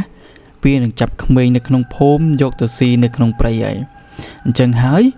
លោកឪក៏តែងតែរៀបចំពិធីកម្ចាត់ពួកនឹងជារឿយៗរហូតដល់មួយរយៈក្រោយហ្នឹងលោកឪក៏ចាប់ផ្ដើមអាពាធហើយក៏សគត់បាត់ទៅក្រោយពេលដែលលោកឪសគត់អ្នកភូមិគាត់សោកស្ដាយខ្លាំងមែនទែនគាត់យំនឹកស្ដាយមិនគួរណាលោកឪឆាប់សគត់បែបហ្នឹងនោះទេអ្នកភូមិដោយសារតែគេដឹងគុណលោកឪដែលបានជួយសង្គ្រោះអ្នកភូមិហ្នឹងគេក៏បានសាងសង់រូបសំណាករបស់លោកឪនៅជាប់នៅពីខាងមុខភូមិនឹងឯងជាតំណាងសម្រាប់ដឹងគុណដែលលោកឪបានជួយការពារគ្រប់ពេលដែលមានសត្វគោក្របីឈឺងាប់ដោយអត់មានមូលហេតុនៅក្នុងភូមិអ្នកភូមិតែងតែយកផ្កាក៏ដូចជាម្ហូបយកទៅដាក់សែននៅខាងមុខរូបសំណាករបស់ព្រះចៅអធិការមុនហ្នឹងដើម្បីសុំការការពារពីលោកឪហើយក៏តែងតែកបដូចអ្វីដែលពួកគេបានស្នើសុំអញ្ចឹងចំណែកឯអ្នកភូមិផ្សេងទៀតដែលរស់នៅក្បែរនឹងភូមិនឹងដែរនោះគេក៏មានជំនឿដូចគ្នានឹងដែរគ្រាន់តែថាគេគោរពបូជាខុសគ្នាពីអ្នកភូមិសពរដោយនៅភូមិហ្នឹងគឺគេមានហេតុការបាត់សត្វកបីសត្វអីនឹងដូចគ្នាហើយគេក៏បានសាងសង់រូបអ្នកតាមួយដើម្បីគោរពបូជាគ្រាន់តែថាគេដាក់សែនសត្វកបីមួយឆ្នាំមួយដើម្បីសុំសេចក្តីសុខសេចក្តីចម្រើនក៏ដូចជាសុំការការពារពីអ្នកតាអំពីពពួកខ្មោចព្រាយបិសាចដែលមានបំណងចូលមកយាយីនៅក្នុងភូមិឲ្យពួកវារំលងឆ្ងាយពីក្នុងភូមិហើយកុំឲ្យធ្វើបាបអ្នកភូមិជាពិសេសក្មេងៗនៅក្នុងភូមិនឹងតែម្ដងរៀងរាល់ឆ្នាំពួកគេតែងតែដឹកសត្វកបីរស់ទៅដាក់នៅនឹងមាត់ព្រែក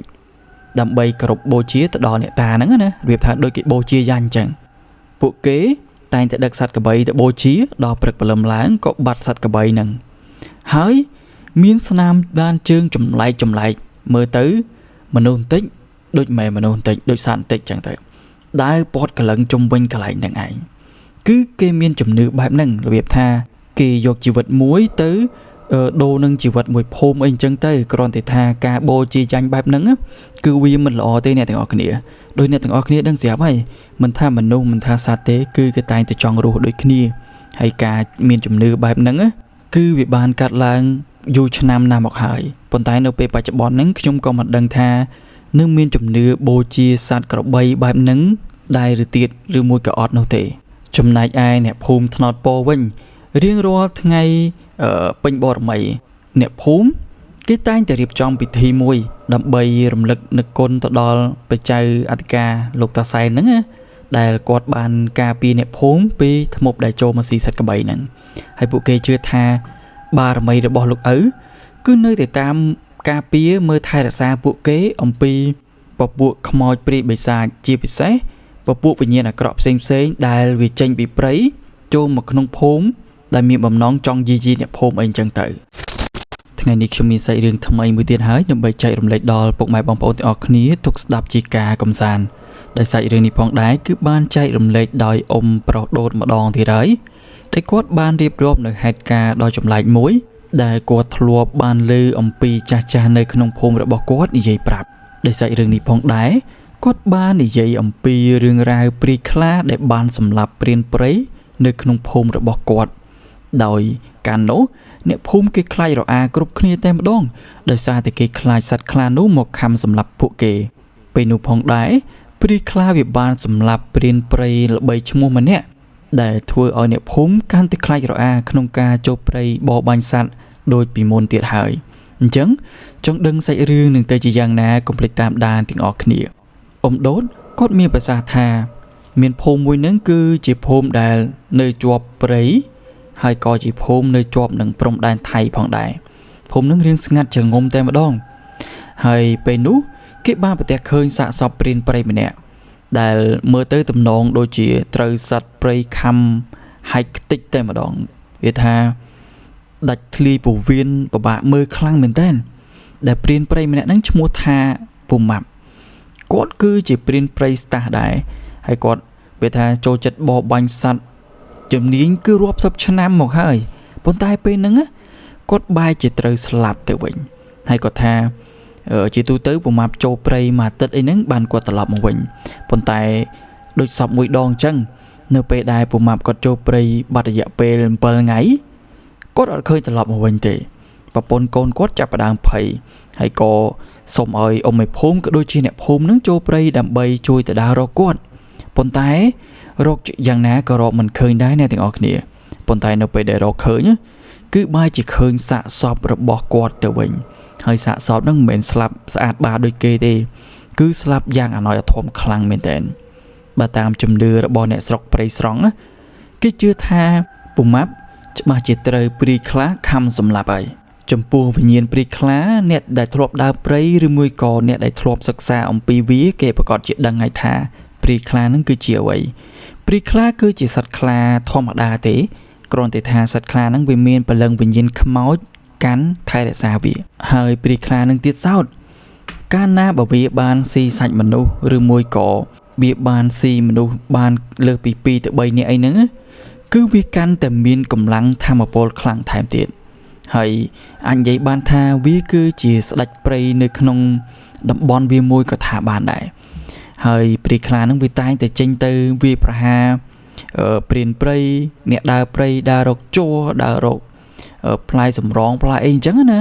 ហើយព្រាយខ្លានឹងទៀតសោតវាក៏អាចកលាខ្លួនទៅជាមនុស្សកលាខ្លួនទៅជាសាច់ញាតិយើងបានដូច 100% អញ្ចឹងហើយកាលណាបើយើងចូលព្រៃស្រាប់តែឃើញសាច់ញាតិបងប្អូនអីហៅឲ្យចុះពីលើធ្នើលើអីហ្នឹងចុះទៅគឺគ្មានបងប្អូនអីទេគឺពពួកព្រាយខ្លាហ្នឹងហើយវាកលាខ្លួនបន្លំខ្លួនហើយយើងឲ្យចុះមកដីដោយសារតែវាអាចឡើងទៅលើបានទេអញ្ចឹងហើយពេលដែលយើងចុះដល់ដីវានឹងសម្លាប់យើងបានតែម្ដងអញ្ចឹងហើយតាមជំនឿអ្នកដែលដើរព្រៃព្រានព្រៃអីហ្នឹងគឺគេហាម5ណាស់នៅពេលយប់ហ្នឹងបើទោះបីជាឮសំឡេងអីហៅក៏ដោយឃើញរូបភាពបែបណាក៏ដោយ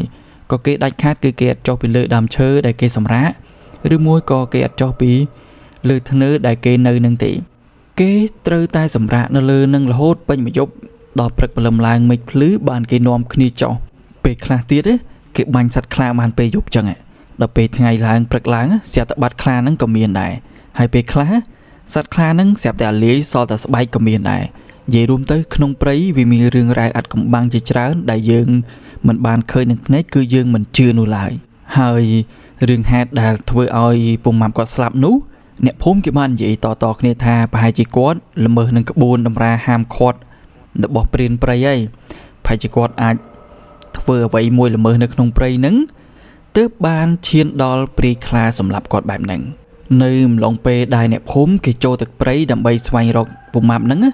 ម្នាក់គឺខ្លាចខ្លាំងមែនទែនដោយសារតែព្រៃហ្នឹងគឺគេចូលតែរាក់ទេប៉ុន្តែដល់ពេលដើររកមនុស្សគេចូលព្រៃជ្រៅហើយព្រៃជ្រៅហ្នឹងគឺវាមានគ្រប់សត្វអស់ហើយមិនថាពស់មិនថាសត្វខ្លាសត្វចចកអីនោះទេហើយពួកគេតែងតែឮសំឡេងស្រែកអើងកងនៅក្នុងព្រៃនឹងថែមទៀតផងអ្នកខ្លះនិយាយថាគេបានឃើញសមោសត្វខ្លាធំមួយលេចចេញនៅពីខាងមុខរបស់គេតែមួយផ្លែតទេមកព្រិចភ្នែកទេហើយវាក៏រលាយបាត់ទៅវិញទៅរបៀបថាដូចគេបង្ហាញខ្លួនឲ្យឃើញតែមួយផ្លែតអីអញ្ចឹងណាយប់នោះក្រុមអ្នកភូមិដែលបានទៅស្វែងរកពូម៉ាប់ហ្នឹងគាត់បានសម្រេចចិត្តថាបោះជំរំនៅក្នុងព្រៃដើម្បីសម្រាកមួយយប់សិននិយាយរួមទៅតាមទម្លាប់អ្នកដើរព្រៃមុនពេលសម្រាកហ្នឹងគេតែងទៅប្រមូលរកឈើឬមួយក៏អស់ងាប់ហ្នឹងយកមកដុតបំពួកភ្លើងដើម្បីអាំងភ្លើងក៏ដូចជាដុតសម្រាប់ការពារពពួកសត្វព្រៃអីកុំឲ្យវាមកចូលក្បែរអញ្ចឹងហើយអ៊ំអ្នកភូមិហ្នឹងគាត់ក៏ដើររកឈើរកអីងាប់ហ្នឹងយកមកបង្កាត់ភ្លើងដុតបំពួកភ្លើងអាំងភ្លើងអីអញ្ចឹងណាអញ្ចឹងនៅគណៈពេលដែលពួកគាត់កំពុងតែអង្គុយជុំវិញភ្លើងហ្នឹងស្រាប់តែគាត់បានឮសំឡេងដូចជាសំឡេងមនុស្សស្រែកហៅប៉ុន្តែមិនមែននៅចិត្តទេឮល្វើយពីចម្ងាយឯណោះឮបែបហ្នឹងភ្លាមពួកគាត់ភ័យខ្លាំងមែនទែនដោយសារតែពេលហ្នឹងគឺជាពេលយប់ទៅហើយ បើសិនជាមានសត្វអីមកហ្នឹងពួកគាត់គឺពិតជាពិបាកក្នុងការរត់គេចខ្លាំងមែនទែនហើយពួកគាត់ក៏មានអារម្មណ៍ថាដូចជាមានអ្វីមួយដូចជាមានភ្នែកទាំងគូអញ្ចឹងកំពុងតែតាមសន្លឹងពួកគាត់គ្រប់ជំហានតែម្ដងនិយាយពីអ៊ំច័ន្ទវិញអ៊ំច័ន្ទគាត់គឺជាមេភូមិហ្នឹងគាត់គឺជាអ្នកដឹកនាំក្រុមដើម្បីស្វែងរកប្រមាប់នឹងឯងគាត់ក៏បានដឹងអំពីប្រវត្តិព្រាយខ្លះដែរអ៊ំច័ន្ទគាត់បាននិយាយថាកាលពីប្រហែលឆ្នាំមុនហ្នឹងមានព្រានព្រៃម្នាក់នៅក្នុងភូមិយើងដែរទេគេបានចូលទៅក្នុងព្រៃហ្នឹងហើយបានបាញ់សម្លាប់កូនខ្លាមួយក្បាលពេលហ្នឹងដែរធ្វើឲ្យអាមេរបស់វានេះគឺវាខឹងខ្លាំងមែនទែនហើយវាស្បត់ថានឹងតាមសងសឹកមនុស្សណាដែលចូលមកក្នុងព្រៃហ្នឹងព្រោះអីគេបានសម្លាប់កូនរបស់វាអញ្ចឹងវាស្បត់ថាឲ្យតែឃើញមនុស្សវានឹងសម្លាប់ចោលតែម្ដងអញ្ចឹងហើយព្រលឹងវិញ្ញាណចងអាឃាតបែបហ្នឹងហើយក៏វាបានបង្កើតទៅជាព្រលឹងព្រាយព្រលឹងអីចូលមកកាន់នៅក្នុងខ្លួនព្រាយខ្លាហ្នឹងវាចាប់ផ្ដើមនៅពីមួយឆ្នាំទៅមួយឆ្នាំរហូតដល់រាប់សិបឆ្នាំវាក៏បានបង្កើតទៅជាសត្វព្រាយខ្លានឹងមួយដែលមានឥទ្ធិពលមានអំណាចខ្លាំងមែនទែនអាចកលាខ្លួនកលាអីបានចឹងទៅគាត់ថាចាប់តាំងពីពេលហ្នឹងមកព្រានព្រៃណាក៏ដោយឲ្យតែចូលក្នុងព្រៃបោះបាញ់សត្វបើសិនជាតែមិនប្រយ័ត្នទេច្បាស់ជាត្រូវខ្លាខំហែកស៊ីដោយប្រមាថអញ្ចឹងពេលនឹងផងដែរស្រាប់តែពួកគាត់បានឮសំឡេងសត្វខ្លាក្រហឹមមកពីចម្ងាយនៅក្នុងព្រៃឯណោះក្រុមអ្នកភូមិអ៊ំមេភូមិគាត់ចាប់ផ្ដើមភ័យខ្លាំងមែនទែនគាត់ក៏បានប្រាប់ឲ្យអ្នកដែលមកជាមួយនឹងចាប់ផ្ដើមលើកដៃសាពះទៅសុំទោសដែលគេចូលមករំខានកន្លែងគេអញ្ចឹងណាហើយពួកគាត់ក៏បានរៀបចំអុជធូបអុជទៀនអីដើម្បីសុំខមាទោសដែលពួកគាត់ចូលមករំខានក៏ប៉ុន្តែពេលហ្នឹងវាដូចជារៀងយឺតពេកដែរនៅពេលដែលពួកគាត់កំពុងតែធ្វើពិធីហ្នឹងស្រាប់តែគាត់បានឮសំឡេងមនុស្សម្នាក់ស្រែកកំហុសដាក់ពួកគាត់ពីខាងក្រោយខ្នងមកពុកម៉ែបងប្អូនទាំងអស់គ្នានៅពេលដែលពួកគាត់ងាកក្រោយទៅមើលអ្វីដែលគាត់បានឃើញនោះមិនជាមនុស្សទេគាត់បានឃើញសមោសត្វខ្លាធំមួយពណ៌ខ្មៅកំពុងតែឈរសម្លឹងមកកាន់ពួកគាត់ដោយទឹកមុខគឺកាចសាហាវខ្លាំងមែនទែនហើយនៅលើក្បាលរបស់វាហ្នឹងគឺមានដុំភ្លើងព្រាយមួយធំខ្លាំងមែនទែនអ៊ំក៏ដឹងហើយថាវាប្រកាសជាព្រាយខ្លាហ្នឹងហើយរឿងដែលរន្ធត់ថែមទៀតនោះគឺនៅពីខាងក្រោយខ្នងសត្វខ្លាហ្នឹង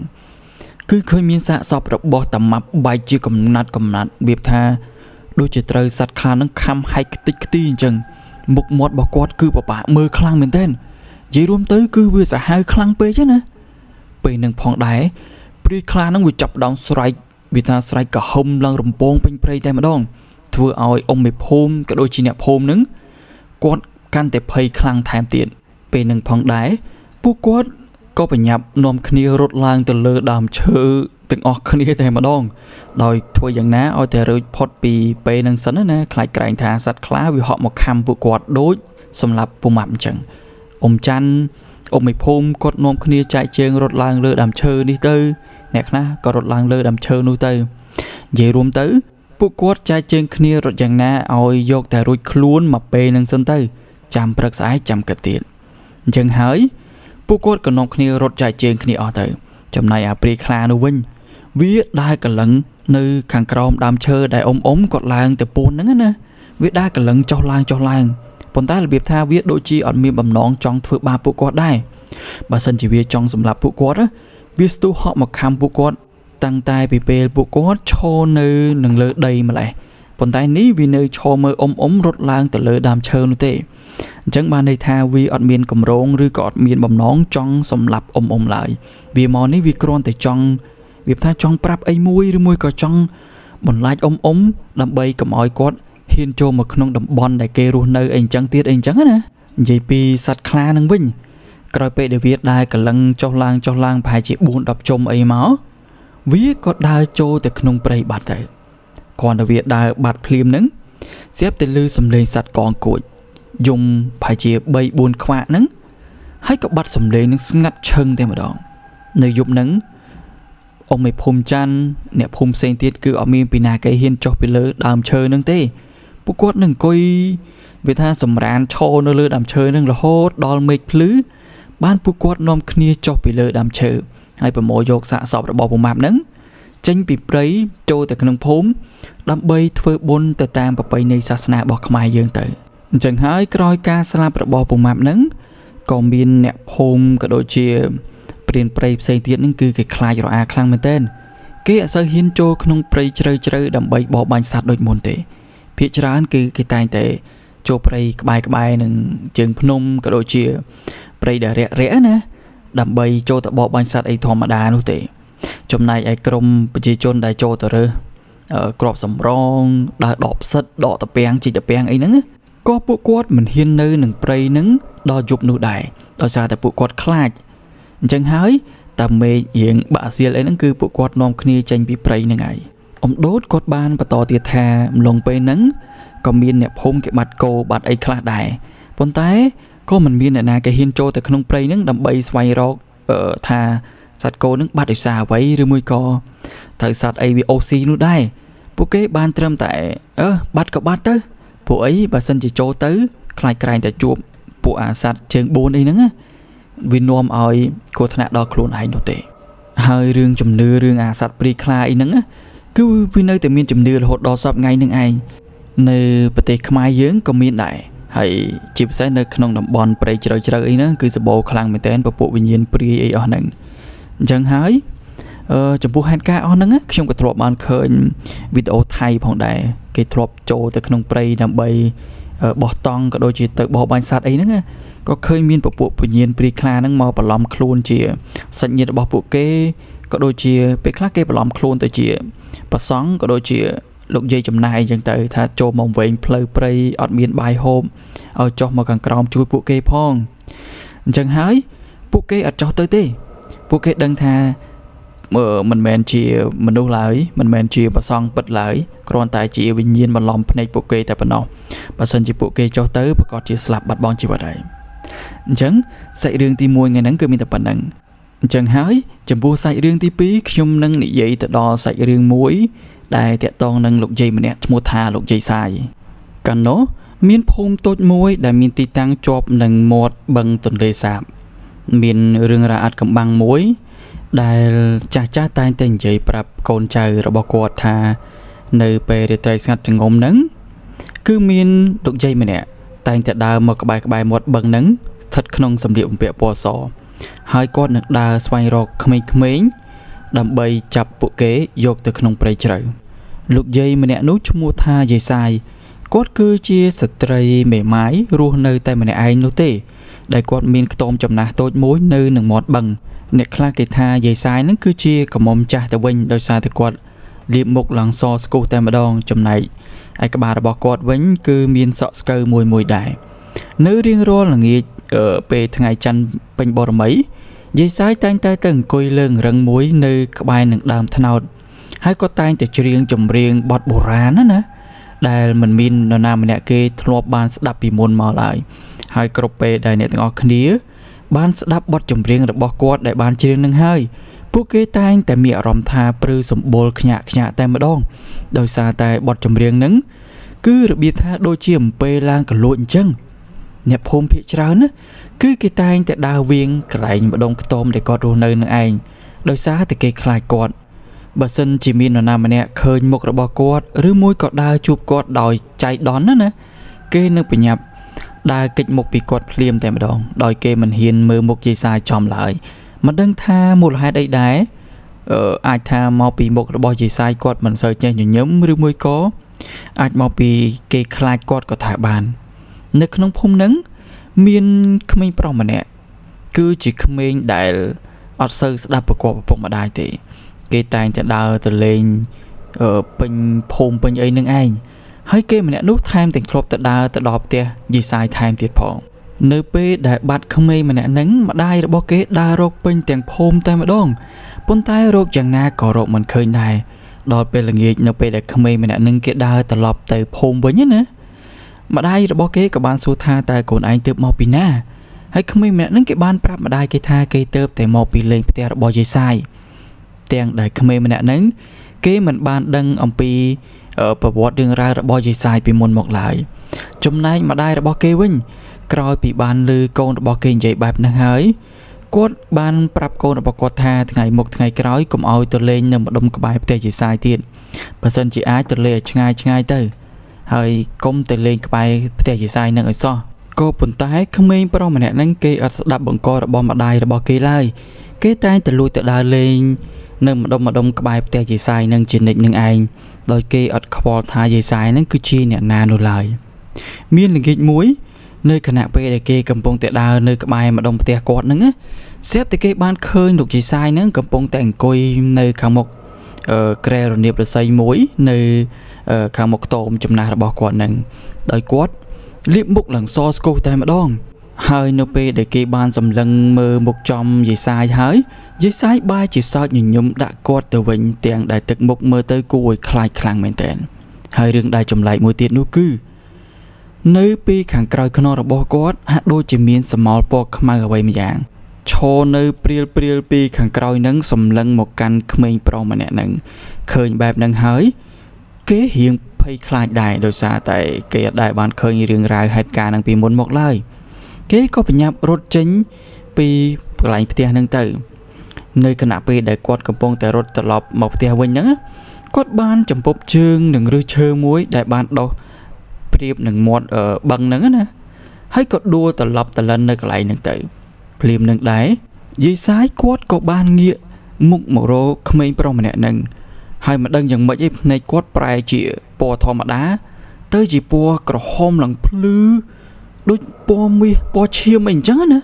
ហើយយាយសាយគាត់ក៏បានសម្លឹងសម្លក់មកកាន់ក្មេងប្រុសម្នាក់ហ្នឹងមើលសទុះហើយរបៀបថាគាត់ដូចអណ្ដែតមកអញ្ចឹងនិយាយថាឌីហោះអញ្ចឹងណាមកសម្ដៅក្មេងប្រុសម្នាក់ហ្នឹងតែម្ដងហើយគាត់និយាយថាចង់រត់ទៅណាហើយរត់មិនរួចទេភ្លាមនឹងផងដែរក្មេងប្រុសម្នាក់ហ្នឹងគាត់ភ័យខ្លាំងមែនទែនគាត់ក៏បញ្ញាប់ក្រោកឡើងហើយរត់សម្ដៅចូលភូមិវិញយ៉ាងលឿនទាំងដែលពេលហ្នឹងគឺអត់មានអ្នកភូមិណាម្នាក់គេដើរនៅក្បែរម្ដុំហ្នឹងឡើយពេលដែលទៅដល់ផ្ទះគេក៏បានរៀបរាប់ហេតុការណ៍ទាំងអស់ហ្នឹងទៅប្រាប់ម្ដាយរបស់គេហើយម្ដាយរបស់គេក៏បានប្រាប់ថាម៉ែបានប្រាប់ហើយតាថាកុំឲ្យទៅលេងនៅម្ដុំក្បែរផ្ទះយាយសាយនឹងទៀតឥឡូវឃើញឯងមានរឿងតតែបានលុះដល់ស្អែកឡើងក្មេងប្រុសម្នាក់ហ្នឹងគាត់ក៏បាននិយាយប្រាប់រឿងរ៉ាវហេតុការណ៍ទាំងអស់ហ្នឹងដែលគាត់បានជួបម្លងពេលដែលគាត់ដើរទៅម្ដុំផ្ទះយាយសាយហ្នឹងប្រាប់ដល់មិត្តភ័ក្តិរបស់គាត់ចំណែកពួកម៉ាក់របស់គេវិញគ្រាន់តែឮសម្ដីគេនិយាយបែបហ្នឹងគេបែរជាសើចចំអកក្មេងប្រុសម្នាក់ហ្នឹងទៅវិញថាគេនឹងគឺជាក្មេងកំសាគ្រាន់តែរឿងប៉ុណ្ណឹងសោះក៏រត់ដែរទៅខ្លាចអីត្រឹមមនុស្សដូចគ្នាហ្នឹងហើយទៅខ្លាចអីយាយសាយនេះគាត់ចាស់ទៅហើយមិននឹងរត់តាមយើងតន់ទៅអញ្ចឹងហើយគេថាចាំមើលអញនឹងទៅផ្ទះយាយសាយឲ្យឯងមើលម្ដងនិយាយរួចក្រុមក្មេងៗទាំងអស់ហ្នឹងគេក៏បានបបួលគ្នាដើរទៅសម្ដៅផ្ទះយាយសាយហ្នឹងទៅនៅពេលដែលទៅដល់គេក៏បានរើសមែកឈើដុំថ្មគប់សម្ដៅទៅខ្ទមចំណាស់របស់គាត់ហ្នឹងទាំងដែលយាយសាយគាត់កំពុងតែស្នាក់នៅក្នុងខ្ទមចំណាស់របស់គាត់នឹងឯងពេលនោះដែរយាយសាយគាត់ក៏បានចេញពីក្នុងអារោងកញ្ចាស់របស់គាត់ហ្នឹងហើយគាត់ក៏សម្លឹងសម្លក់មកកាន់ក្មេងៗទាំងអស់ហ្នឹងហើយគាត់ក៏និយាយថាពួកអាក្មេងចង្រៃឯងចង់ធ្វើអីអញហេតុអីបានជាពួកឯងមករញ៉េរញ៉ៃអញអញ្ចឹងនៅខណៈពេលនឹងផងដែរពុកម៉ែបងប្អូនទាំងអស់គ្នាយាយសាយគាត់ប្រើទឹកមុខគួរឲ្យខ្លាចខ្លាំងមែនទែនកែវភ្នែកវិញគឺសម្លក់សម្លឹងមកកាន់ក្មេងទាំងអស់ហ្នឹងដូចជាចង់ស៊ីសាច់ហត់ឈាមពួកគេអញ្ចឹងពេលនឹងផងដែរក្មេងៗចាប់ផ្ដើមភ័យខ្លាំងមែនទែនហើយពួកគេក៏បញ្ញាប់រត់មកផ្ទះដួលទាំងងាប់ទាំងងឹល